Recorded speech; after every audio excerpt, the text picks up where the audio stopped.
All right, welcome to another Masters of Marketing. I'm Bryan Colligan. I'm here with Jody Kong, Caleb Gates, and Mr. Ross Gates. Welcome, everybody. Welcome. Hello. All right, cool. We have a very special Masters of Marketing today. It's going to be one of those Masters of Marketing in which there's going to be a lot to go over. It's going to be very long. I just got my mail, everybody, so I'm glad everybody understands that. I'm going to share the Facebook thing to a group. What is going to go on in this episode of Masters of Marketing is we're going to go over our entire strategy around the launch of a product that we're calling Rocket Signals.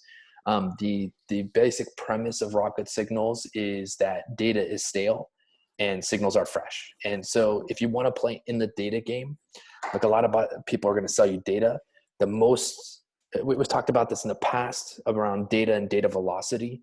What's more valuable than data is when you get the data.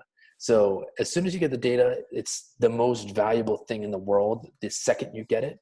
The more you sit on that data, the data starts to degrade and it becomes not as interesting. So the intent signal in that data starts to decline. And so we're going to be selling signals, and Ross will talk about some of those signals. And Ross, if you want to share your screen, get started, some of the inspiration around it. Maybe I could talk a little bit more vision of why we're using this example. But essentially, like we eventually want to be like a less spammy ClickFunnels, right? So ClickFunnels is this billion-dollar company that it's kind of not that great software, but there's really no really good replacement. And the promise of ClickFunnels is that you will be able to run your own business and digital marketing company from home. And that's their big giant promise. The big hairy audacious goal is that anybody can be a digital marketer from home and start to work from home and run their own business from home. And while that's true for like maybe 1% or 0.5% of people, the other 99% will just spend money on software and spend money on the belief and the idea that they can do it. We have an ace up our sleeve we'll get into later. And we believe that people can actually make money from signals and not just data. And so I'll let Ross take it from here and talk more about ClickFunnels. Cool. Should I actually show our Mailshake campaign and just the open rate percentages to kind of... Totally. Cool. So I'm actually going to start here. This guy, his page is amazing because he just drives so much hype, but his entire like strategy is right here. He writes out everything he says and why he says it. And the hype behind the video is just educating on all of the possible positions you could be in with your company, everything that you might have objections with against using this strategy, and then educating about how it can be used, how he's used it, and how a bunch of other people have used it as well. So to build that social proof, to show examples, to lay out an exact strategy. And this whole book is selling strategies, so it's pretty meta. I'm just going to go here and say, we've been running a job change campaign to everyone who just started a job as a growth marketer. And I've sent 155 emails through Mailshake. It has an 82% open rate. We could work on the click-through rate. The second email has a 72% open rate. I have never seen open rates this high. And it's literally just, hi, congratulations on the new job. And so with this, so if you've ever heard of Primerica, it's an insurance company and their MLM scheme, but they're able to be so successful because they have the best product. So even though it's education and people going out and trying to sell you, it works because it's the best product. So I believe in the fact that this has an 82% open rate, and I've seen this across a bunch of campaigns.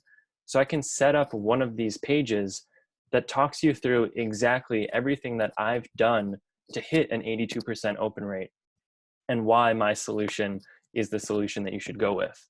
So what he does a great job at is this guy talks for 10 minutes about the entire strategy you should use. He lays out the entire strategy. He lays out metrics, so we can put the same metrics from every single campaign we've run into here and show that it works.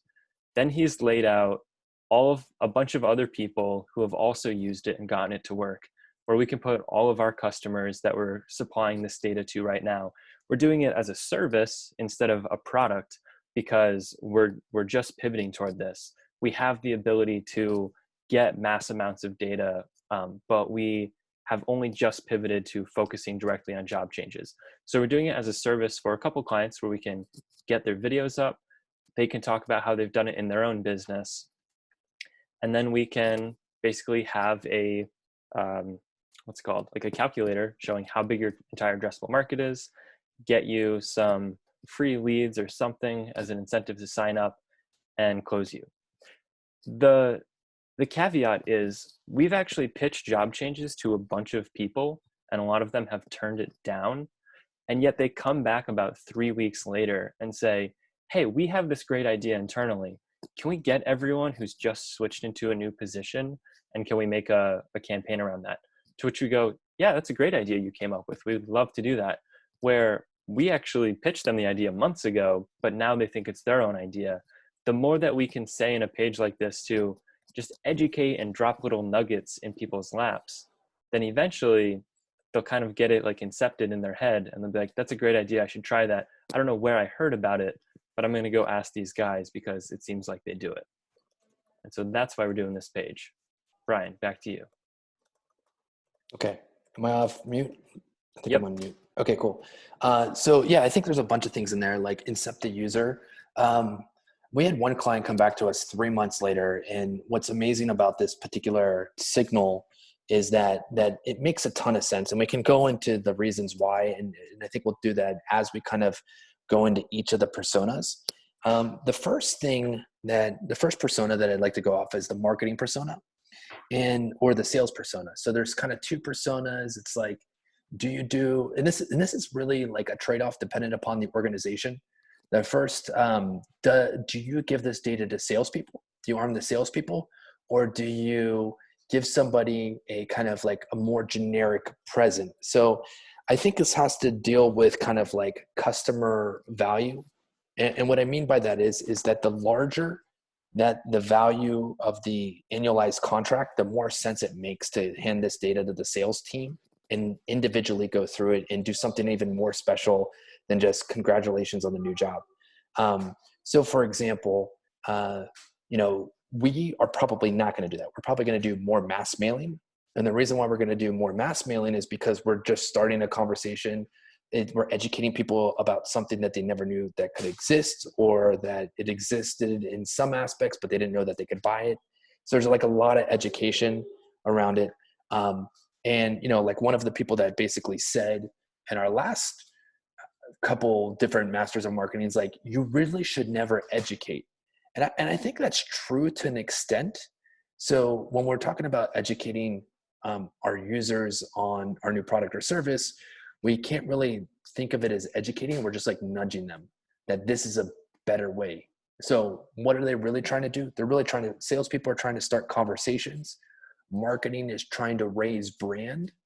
And by raising the equity of the brand and communicating the brand ideals and the brand value proposition at scale, the conversations for the salesperson should be even easier. So there's a couple ways to do this. We've talked about ABM in the past. We can talk about the personas that we're going to go after and why we're going after it. And then we can break down some of the strategies that we're going to use. And then maybe we talk about 2 or 3 campaigns that we're going to run per persona. Sure. Just before we start that, I just think it's really important to drive home why we're going after job change stuff. And this is the script that I wrote for our own video. And it's literally this one line here, which is, new hires are like agencies. The companies need to experiment outside their organizations. They need to try perspective that'll break down the walls they have for themselves. New hires aren't bogged down with legacy technology, outdated culture, 3 to 5 years of politics. And that's why we're going after job changes, because these will be your ideal buyers, because everyone's trying to try something new to make a name for themselves when they are new at an organization. So with that, yeah, we should break down the marketing personas, the sales personas, the customer success personas. I think there's like a lot of assumptions in there too. And this is a pretty big pivot for us. I mean, we've been selling data as a service for a long time. In terms of this particular pivot, it's not it's focusing on one aspect versus like, hey, we can find you custom data and find you a custom growth hack for your company. The assumption is that we can get a lot more and turn our service into a product and get a lot more customers at a lower price point because we productize it. So assumption number one, and I think we should go over assumptions of why we're doing what we're doing, is that we can get more customers with just this one particular growth hack. Assumption number two of why we're doing this is they're continuous customers. Instead of getting someone their entire addressable market, 150,000 people, and having them say, see ya, you have data that's valuable to them every single month. And so you can start building predictable revenue. Let's dive a little bit more into that. So Ross, we've seen this a couple of times. Can you talk a little bit more about getting a client their total addressable market and then what happens?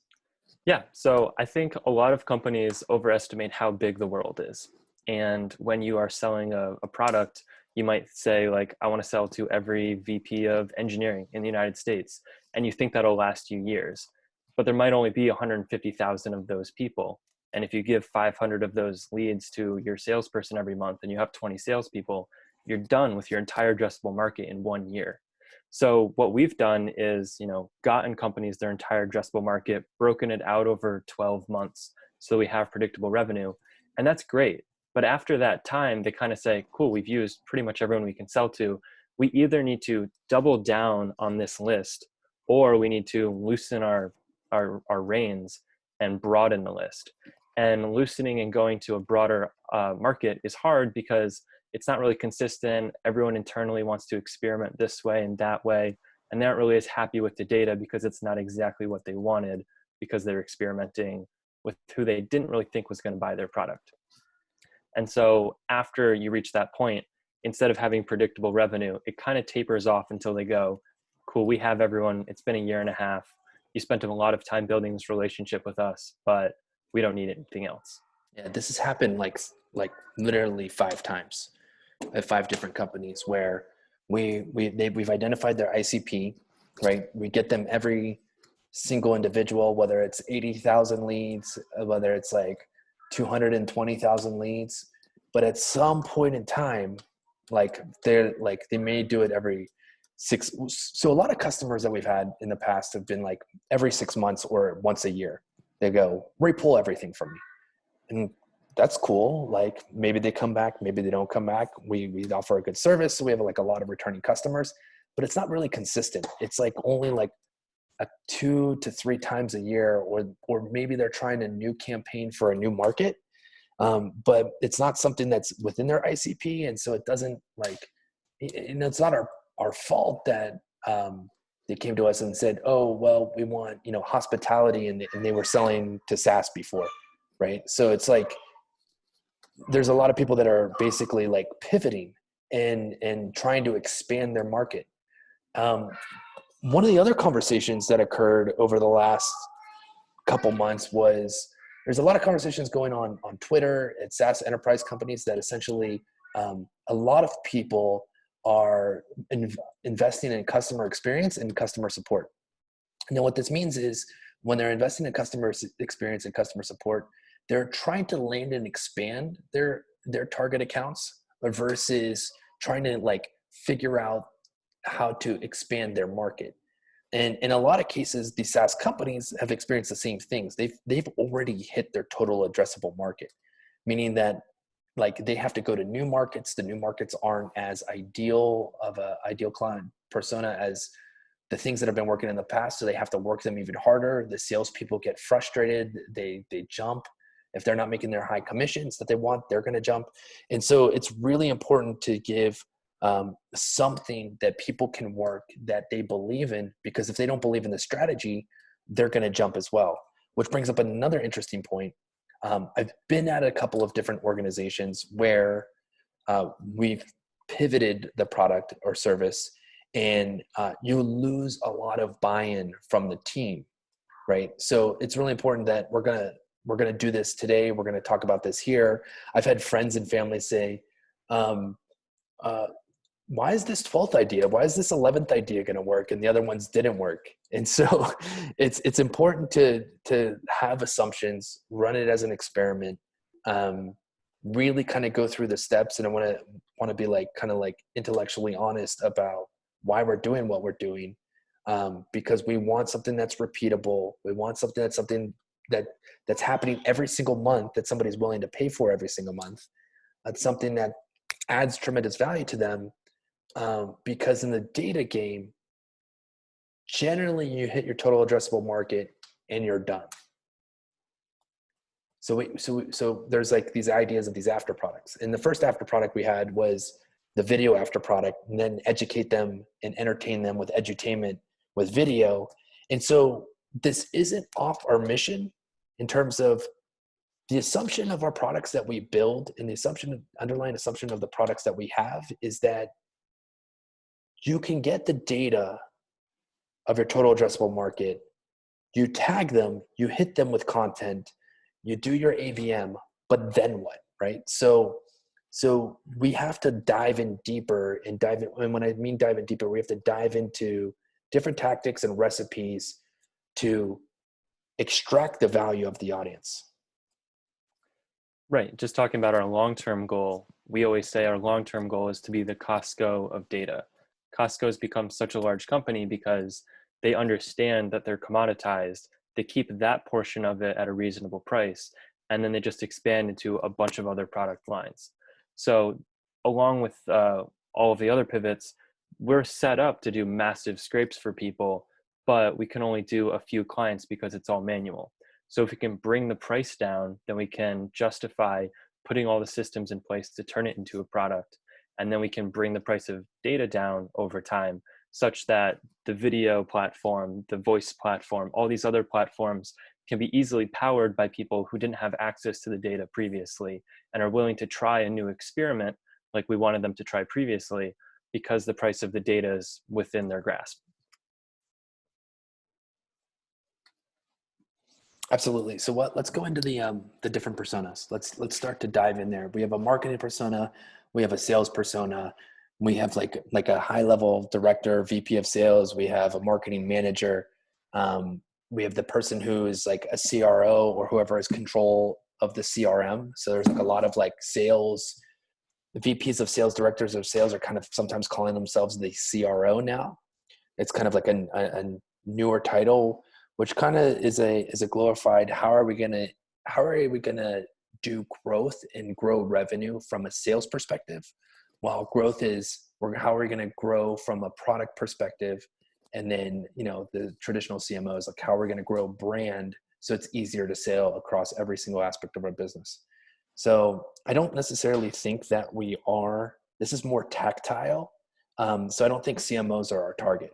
Like, they're interested in story, they're interested in brand, they're interested in how people feel when they see the logo, they're interested in presentation and selling up and down the chain of the hierarchy, right? So CMO's job is, yes, you need to sell the company externally, but really it's about maintaining the course of a company, right? You don't hire a CMO unless you've already had product market fit and you know exactly what you need to do. And you need to really land and expand your current accounts, because you should have already touched your total addressable market 7 to 8 times per year already. I mean, that's really content, brand, getting engagement, getting deeper relationships with the total addressable market. So a CMO is about maintaining the course, in my opinion. When you get into growth, when you get into CRO, and the new role, the new persona that's really out there, that is customer support, customer experience. People are trying to land and expand through deeper relationships with people that are upselling accounts, but they're not necessarily traditional salespeople. They're more very friendly individuals who are trying to make friends throughout the account, which is really having relationships. The meaning of CRO versus CMO. Okay, Chief Revenue Officer is the CRO, and the CMO is Chief Marketing Officer, right? So these are C-level executives, meaning that they have lots of experience, seen a lot of different things, seen a lot of things that don't work, seen a lot of things that do work. The CRO is about driving pipeline and revenue, while marketing is about driving qualified leads. So marketing should be be making content and edutainment so good that they just want to fall into your pipeline and sign up on their own and create inbound leads. That's the goal of marketing. The goal of CRO says, you guys, you marketing guys are cool. Like, if you were delivering us enough leads, I wouldn't have to do some CRO tactics. Chief Revenue Officer is, how do we strategically sell into larger accounts, right? So you generally want a CRO when you're going up market. Maybe you start with SMB, small and medium-sized businesses, meaning like under 100 people type businesses. When you get to 100 to 2,000, 3,000 people, you're considered a mid-market business, right? And then there's enterprise, which is like generally 3,000 to 5,000 and above. And there's only a handful of those types of companies in the United States. There's not many. There's a couple hundred, but that's about it.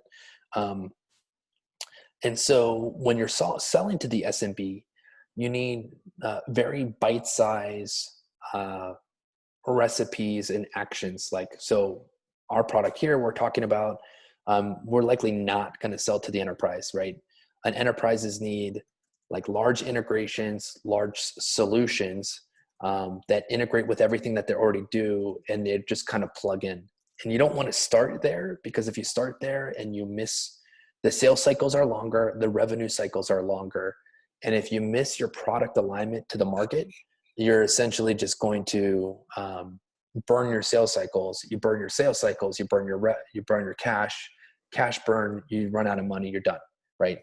So a nice and easy way to do this is to essentially start in the SMB market, test your product, get your product going for a while, and then after your product is going for a while, then you can start to move up market. And traditionally, that's what most SaaS companies do. And it requires a new team all along the way, which can also cause some issues and problems. So do you want to start with, you said that we're starting with small companies. Do you want to start with what our price point is, why we chose that price point, who we think will fall into that funnel, and it's called experiment with that? Yeah, let's start. We can start on the price point side of things. The price point we're going with is $100 a month. That's our minimum price point. It's experimental. The reason why we're going with that is because we'll eventually, if we start to go up market, we'll have to have an inside sales team that are going after higher end markets. We'll have to hit $1,000 a month. This comes from a lot of like the economics around winning by design. It's an incredible website that shows you what your market and market strategy need to be. I'm going to pull that up. We've gone over this on a couple other different shows before. One second, I'll bring that up. So while he brings it up, so $100 a month is also the bottom that you can really afford to have customer service. So we have a product that is not just clean. You pay for it, you use it on your own. There is some interaction with our team. You pay for it, you use it, but if there's any questions, you do need someone there who's experienced to answer questions and help that customer through the process. And for anything less than $100 a month, that really doesn't make any economic sense. Yeah, they changed their website around. There's one particular page I should bookmark. It's pretty amazing. That goes through exactly how. But what we have to do is, go after the SMB market, have very little to no sales. Maybe we sell the first 10, but our onboarding experience needs to be so good that people are willing to pay $100 a month right off the bat. And $100 a month is kind of like a throwaway price. It's something where people, if it works, they're like, yeah, I'll test that. But there's a risk in here, right? The risk is that it's so little that they may set it and forget it, and they pay us, but they never actually use it. But so they're never going to go out and market, and that's a risk. When you get to $1,000 a month price point, it starts to feel like it's really affecting a budget, right? So when it starts to really affect the budget, they need to invest and make sure that it works for them, right? So it's a risky price point, but what we need to do is be really good marketers and be really good growth developers, and really go after automation and have our message really stand through and a really solid product. And this forces our product to be really good so that people can self-serve, and it doesn't take a ton of customer experience and customer success and support to do. I thought that was a question. Right. And then the automation around making it not risky so that if someone sets it and forgets it, they get an update every month. They get the leads every month. So that's one automation to their inbox to remind them. And then maybe also automate them if they go to search something and they don't finish that search, etc., so that you get them down that funnel. And that's when you're talking about you need a CRO team, which is taking your current customers and expanding into them, or a customer support team, which is probably what we'll turn into mostly if we automate the front end to get a bunch of people in at $100 a month. Then our main marketing objectives and the people on our team will be customer support to upsell those people, because we're still capable of getting someone's entire addressable market and getting larger data sets and more data sets. And so we should also build into our funnel, like, hey, you want $100 a month minimum? Let's say you want $200 a month.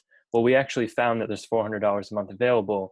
Make it like a credit card when it says, do you want to pay your full balance or just this month's balance? So you can choose that you want a larger amount to make it easy for us to make more money. And then you could also have another step that says, well, do you want to start by getting your entire addressable market? Because once they're indexed in your system, this data will be easier to upsell there. So if we can automate all of those upsells across their original requests and then also encourage them to make more requests, then that'll help drive more revenue for us and pretty much be our CRO operations. So we're going to start going into the personas right now. And the tool that I like to use is obviously LinkedIn Sales Navigator. We're not going to go outside the US. So we're going to start on the United States and figure out how many people are in there. And like we said, we want to go in SMB. So we're going to go company headcount in 1 to 10, 11 to 50. Before we actually go there, one of the interesting things that I'm interested in one of the personas, because I've never actually sold to this particular persona before, which is the customer success persona. What I'm interested in is at what point, like customer success manager, at what level, right? So there's 60,000 in the US. We can go into the head count and see at 1 to 10, there's 3,500. At 11 to 50, there's 11,000. And it seems like a customer success manager, right? Not just a customer success person, is really at the 50 to 200, which is it's just a nice sweet spot for us, because it's not yet really, really large companies. So that's really good news. For some reason, I thought customer success was going to be a lot higher of a headcount at companies that are much larger. So that's good news. So I know that it's still kind of customer success persona still fits our company persona, which is like up to like 200 people. I think that we should stick to 200 and below. That way the sales cycle is shorter. With a shorter sales cycle, we should be able to test the market easier. So another assumption, shorter sales cycle, smaller company.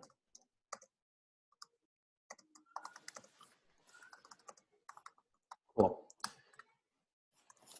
And what's another assumption? Well, we're assuming customer success, we're assuming marketing, we're assuming, let's talk about CRO again. Are they our client? I think yes. Well, they're similar to customer success, where if it's their job to land and expand as well, to upsell, they're performing the same function. Yes. All right, so let's check out CRO. A Not lot many. less. Probably a much higher headcount. Let's check it out. No, that's actually the Similar. opposite of what I expected. Yeah, same here. That's interesting. So that's still within our 200 and under. We still have really good. That's interesting. Cool. So CRO is a good target. CMO, I'm not too excited about that. They're about brand. They're not about what I It's am about excited. running the playbook that they already have with the team that they had at their previous company, and they want to implement everything that they know will work so they can make a name for themselves at this new company. Yeah. It's about their brand. It's about the company's brand. It's about the brand of themselves and the company and the story. It's not about here's a tactile recipe that you should add to your menu. They're the executive chef that's managing the whole menu. This is one strategy and one tactic within that menu that people should apply. Okay, cool. So growth, 100%. We need to go after growth. And like growth marketing, growth hacking.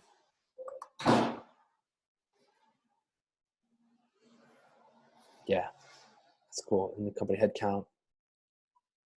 Right. So a lot of the titles that we're going after tend to be at smaller companies, which means they're going to be more agile, and they're going to, and these are newer titles in the marketing stack and the organizational stack. So by using these new titles, we're self-selecting people, and we're self-selecting companies that are a little bit more thought leaders, or they're willing to experiment with newer angles. So this is all good news. All right. Should we dive into an individual persona? Sure. Okay. So most of our current clients, we work with the marketing manager, like demand generation, senior marketing manager, and this persona. So I think that's the persona that we should start with. We can start with senior marketing manager. There's going to be a ton. This title's been around for a long time. When you have a senior, there's 110,000 in the United States for senior marketing manager. The company headcounts and sizes are going to be all over the place, right? And so what you can see right out of the gate, there's thousands per category, right? 21,000 to 1,000. So it's going to be hard to do. We're not going to go in the secret sauce of like how we do everything right now, but we should use our own champagne and our own dog food, and eat our own dog food against this audience, and kind of go through and monitor all the people and run our big scrapers and crawlers on Bing. And I'm not going to go into all the details of how it's done, but essentially do it for ourselves for the senior marketing managers. And once we get the senior marketing managers that have changed their profiles, then we need to hit them up and ping them and send them to that page. Should we go to the page on Figma that we have? Should we talk about what Sure. they want? Can you just dive a little more into senior marketing managers by data? That's a question, because I would think that marketing operations is the one that buys data, but does the senior marketing manager tell marketing operations what to buy? Marketing operations tends to work with the CRM. I mean, we can add that so we have a smaller subset. That's probably a better idea. Yes, I agree.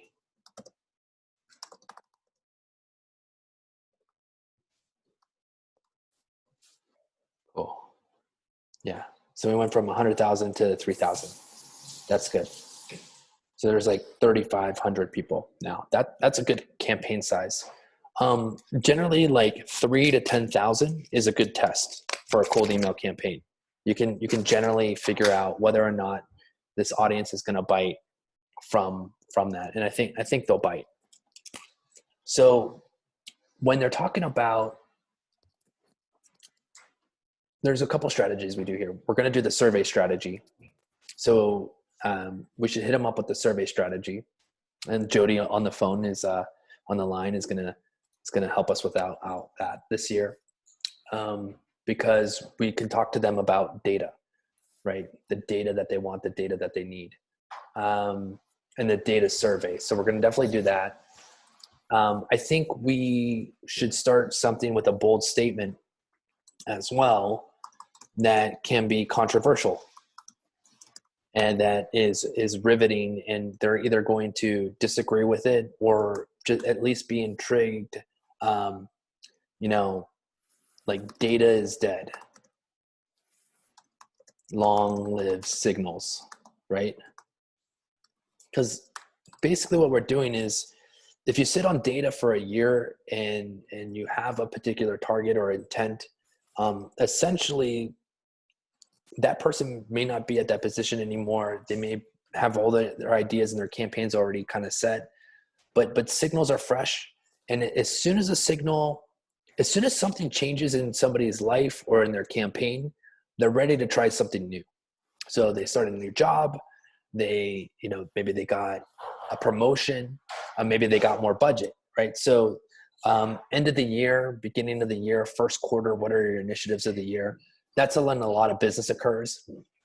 Business also occurs in the two seasons, not in the summer. Business generally declines in the summer.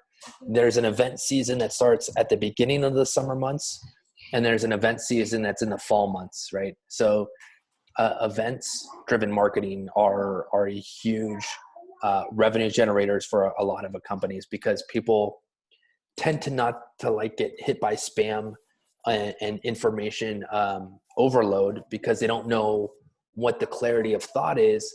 By going to an event and seeing somebody that's purchased a booth there, they know at least they have enough money and they have enough capital, and they must have it's almost like you're virtue signaling the virtue of your company to go to an event. So if they're able to spend $10,000, $30,000 on a booth, then essentially they have the funds, or they have the awareness or elevation that they can actually exist. So what's interesting in this time is that no longer exists. People still have problems, right? And so where do they go to solve those problems? And one place is G2 crowd, right? So when they're talking about it's a kind of like a well valued review site. They listen to influencers, podcasts, shows like this, influencers, right? Maybe I'll bring up that podcasts, webinars, surveys, videos on YouTube, right? So there's all these different ways, but more in general, it's content. So in this lack of event-driven marketing that occurs during the event seasons, content becomes even more and more valuable. So we need to produce content.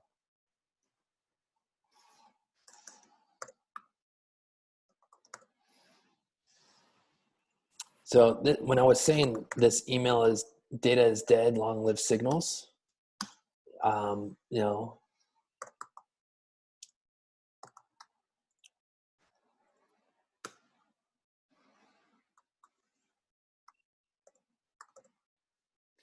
So my question for you, when you're saying produce more content, we've tried to produce content in the past where you're teaching an event marketer how to be an event marketer. And then they kind of don't pay attention to you because they go, who are you to tell me how to do my job? Right. So how do you suggest that we produce content? I mean, we're data experts, but we're not experts about their company.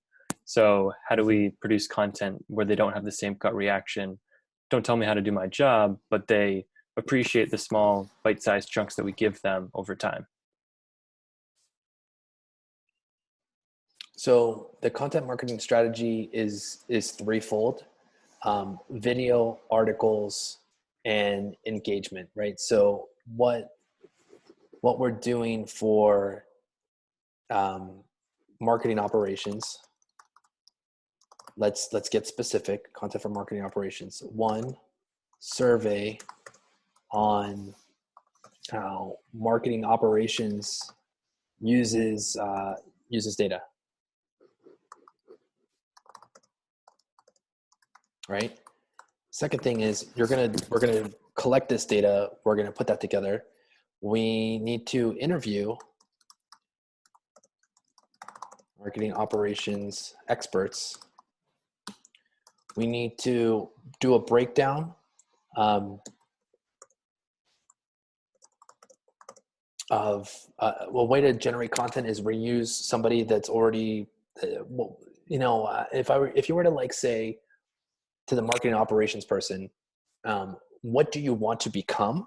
You either want to go work at a marketing operations person at let's say like an Apple, or some company with very, very high value or high standards, prestige, or you want to go up your aspire to go up your stack or hierarchy of responsibility. So you're saying, I want to become a VP of marketing, a CMO, right? Breakdown of roles and positions, um, marketers aspire to. And how to get there. Yes. And we can interview people on this show, right? I think that's what I say with marketing operations. We can interview CMOs, break down the roles and positions marketers aspire to get to. And we can do, masters of marketing can also be like, how do I become a master? What was your journey? What was your personal journey? We can ask to people that are at highly prestigious roles.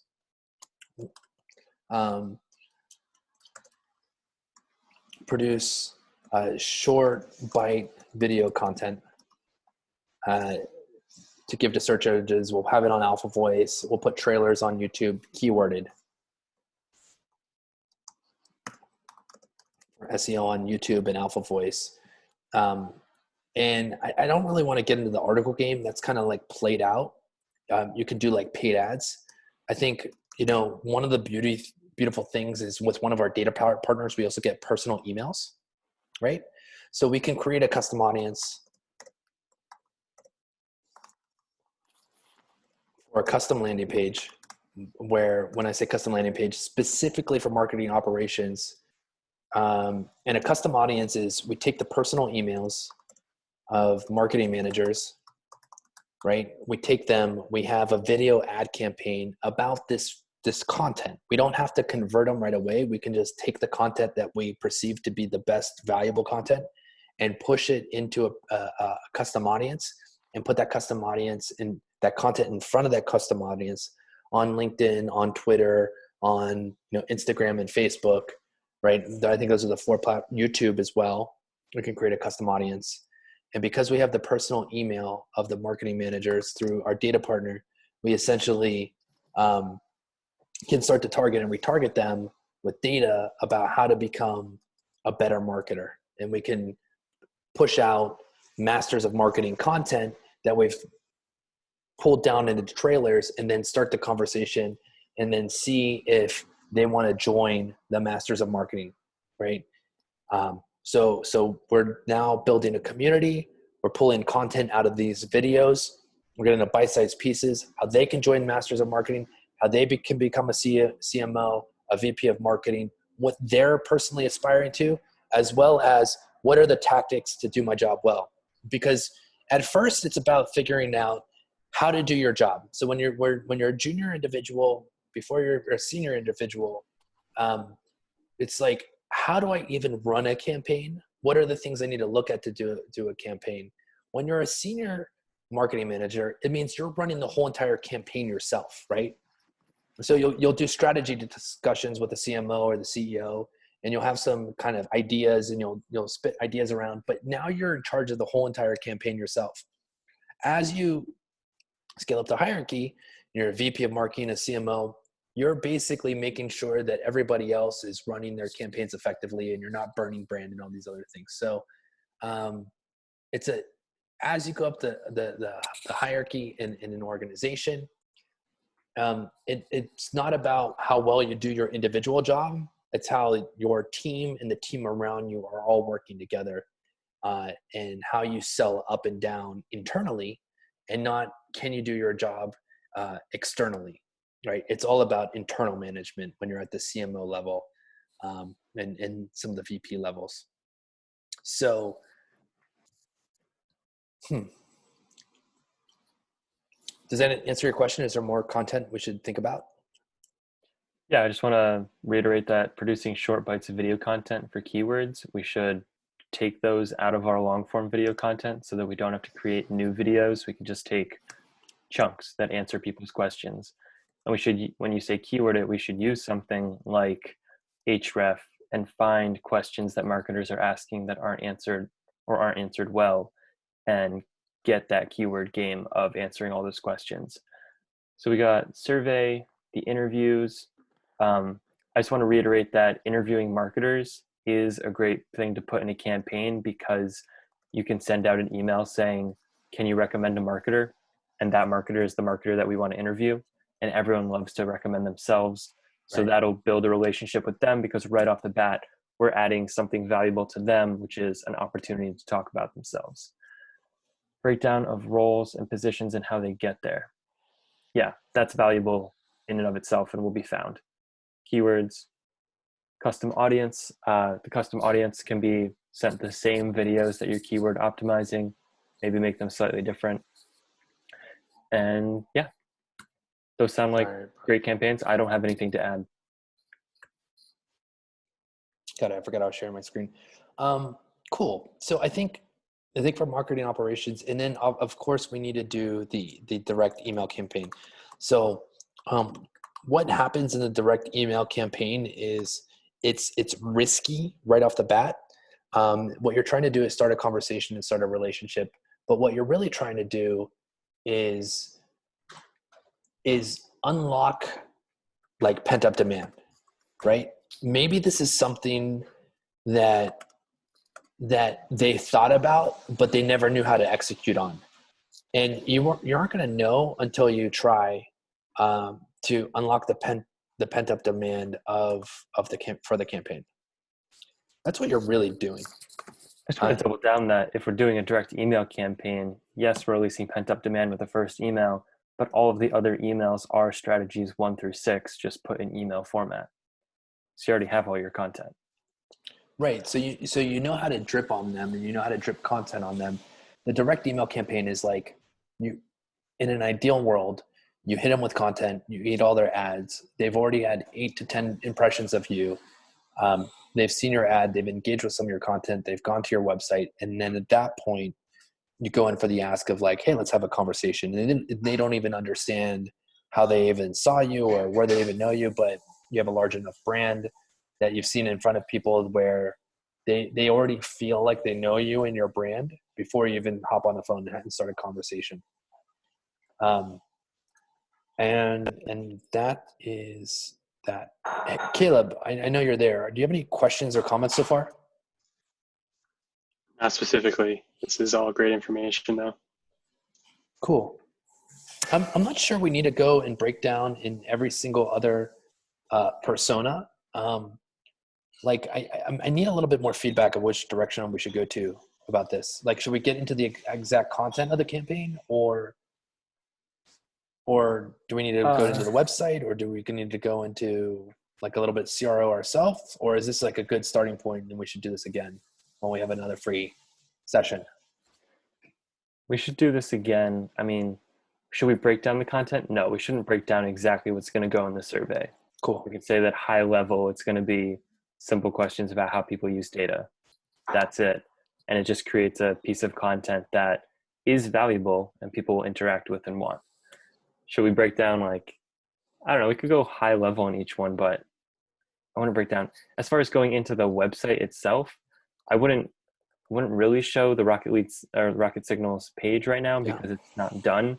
You can read some of the headlines off it. I actually have it up right now, which is the, data's dead, signals are winning. It's, keep your data fresh. Like, you want marketing and sales to work together. It's just teaching a bunch of things that are kind of obvious about how to improve communication in your business and get data that helps everyone across your business. It's what marketing wants, and it leads into what sales wants. The landing page with the video, I could go through the video script, but I wouldn't read the entire script, just to show the progression of it. What do you think of what I've said is what we should talk about? Anything? I think an easy way to kind of see if we're covering all of our bases is to bring up this image of traction channels, right? So there's things that we're definitely missing, but I'm okay if we're missing things, if we kind of like just know and we're okay with like not doing them right off the bat. As long as we put them out there and we're not, right? So viral marketing, I think start arguments on Twitter and Facebook and marketing communities. Start arguments is a rough word. More like start debates with bold statements, right? Or unique insight. So that's what people want. That's what engaged people and what thought leadership is all about. It's about when you're starting a viral marketing campaign, it's you either start a bold statement that people want to argue against you at, or you have some unique insight that people had this feeling, but they didn't have the clarity of thought to put together before, right? So if you have the clarity of thought on a unique insight, you can start a conversation, you can start a groundswell around your ideas. Unconventional PR, we're not going to do that right now. Public relations, I think journalism is dead and dying. I kind of don't believe in it anymore. It works on the very, very high levels, but for the bite size, and it's good for brand, it's good for high level strategy and marketing. It's less valuable for us at this time. Social display ads, 100%. We're going to take our content out of Masters of Marketing, some insights, some research. We do the survey. We turn the survey results into an ad. That ad will say, hey, click and sign up or join the community to get the survey results of, we interviewed 200 marketing operations people about their use of data and where they think data and the tactics and ticks and trips that they use to succeed. We should totally do that. But it's going to be content driven versus conversion driven, right? We want people to start engaging with our content. Ross, I know you said before, we've identified 650 accounts. After we go kind of through this title mapping with sizes and sizing too, we'll probably have more accounts, right? So we'll go to those accounts. We'll find the marketing operations people. We'll find the CROs. We'll find the growth people. We will find the sales manager. Salesforce administrators are also a good indication of people who buy data or buy plugins for Salesforce, because they're always trying to increase their value. So, and then we'll back into those accounts. We'll identify those accounts. We'll identify those personas. We'll get their emails, create particular landing pages per job title, right? And then what we should also do is we should interview those individuals about it and then write the content. So we need to do, instead of like a giant cold email, we maybe need to like double down on the marketing managers and marketing operations manager persona, interview them, figure out like why they're interested in job changes, why they're interested in this type of signal. And we got a ton of information from our current clients already. And then we fill that into the content. We do a little bit of a spammy-ish, like bold statement to create intrigue. And then we just keep on doing that. And then we come up with another unique insight. We push it out. We test it. We try to make it viral. We throw some ad dollars on it to get the content pipeline going. If it spins out, awesome. If it doesn't spin out, then forget it, drop it, move on. And then just to sum that up. Mm-hmm. So that's content marketing is the interviews, email marketing, sending it to them. Mm-hmm. The search engine optimization is what we talked about earlier, which is those little short chunks. Mm-hmm. The search engine marketing is if any of those little chunks work and don't cost that much per click, we do that. Yeah, I think that's everything you just mentioned. Guest posting, and we'll get into that later. This is a little bit of a dated, tactic. Business development, we can't do business development because our price point. We can't do sales because of our price point. We may be able to do commission-based sales and affiliate programs, which is number 14. We can do that, right? Existing platforms. So that's channel partnering. We had one company reach out to us and say that they want an API for this. So there's 2 or 3 opportunities there. That's not really marketing. I'm not really going to go into that on here, but we are going to do existing platforms. We're not going to go business development sales. I think affiliate programs is going to be very strong for us, and we may need to build some product around that. I don't want to build anything right off the bat. Maybe we buy some affiliate program software off the shelf to test it. Couple $100 before we invest the dev cycles into actually building it. And I think that's the smart way to do it with that. Of course, But then our engineering as marketing is a little black book where right. If we can give that free tool to everyone and make them aware of us, then they'll be using us under a different name until they realize they can use us for job change leads. Cool. And then offline events, speaking engagements, community building. Cool. We have a community we're building. We will be going to speaking engagements when things back up, like open back up. But we've pretty much tackled everything but voice. Oh, is that number 20? Is that where that arrow goes off the side? It goes the voice, the 20th channel, the 20th traction channel. So we have a system already all set up for that. And no, that's how you get into PR and unconventional PR is we can create a campaign around voice to start conversations. But the thing about it is we would be doing it.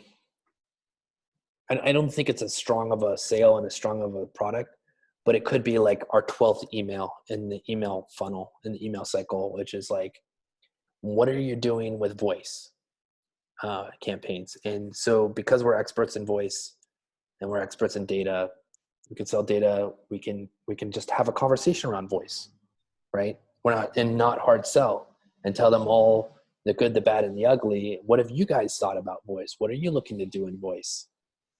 That's interesting. Maybe we have tools already available for you, but it's a way to open up a conversation. If our campaign in our hacks and our survey and all these other things don't work, it's a way to start a conversation that people don't have a lot of information about that are looking to really understand and become educated, because it is the future. Right. And then if they understand it, become educated, they appreciate you. So maybe they'll buy one of your previous products that they ignored before because they appreciate you for that.